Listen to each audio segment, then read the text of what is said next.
الانتظار شيء مؤلم عندما يكون بنية خالصة. وعدته ذات يوم في محطة القطار، فانتظرها واقفا من الساعة 7 صباحا وحتى الساعة 7 صباحا ولم تأت. فقال: اشقدتني وما اجيت. شابت أركان المحطة من اختلافات النوايا، حتى مقف الريل أحس بنا البداية.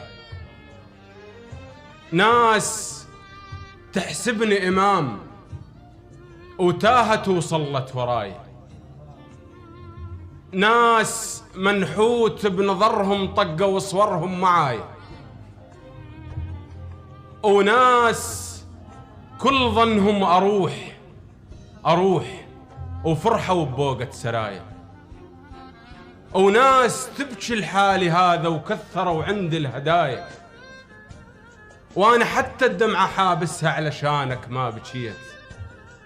اشقدتني وما اجيت. عاينت كل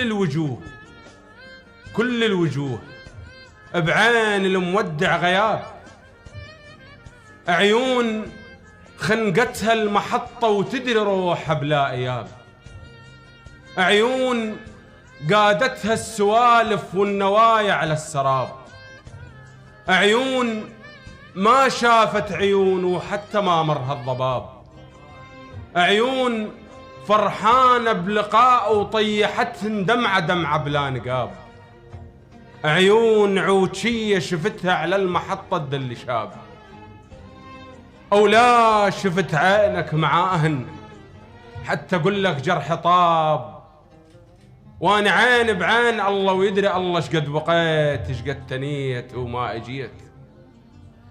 شمس جرت شيلة امي وانا ناطر حلم نور،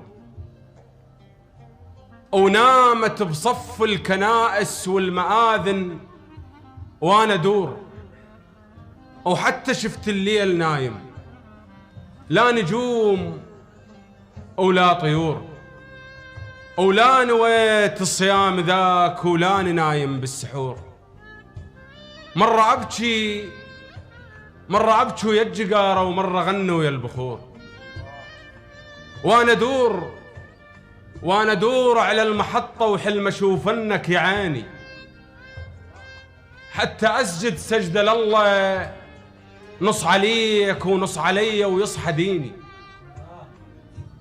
واخ لو ريلك يجيني اركض بلهفة على بابه، حتى كحل عين بيك واقرا لعيونك عتابه. مشت عافيتي يا مدلل ورا مشاك،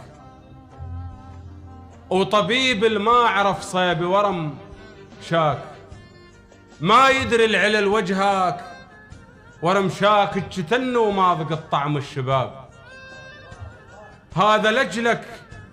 هذا لجلك صحت مرة ودوخت بال الربابة، وانا بعدك جسم ناحل قمت اشوف الطفل هابه، وانت تدري بصدري شايل مو قلب، شايل لي بيت.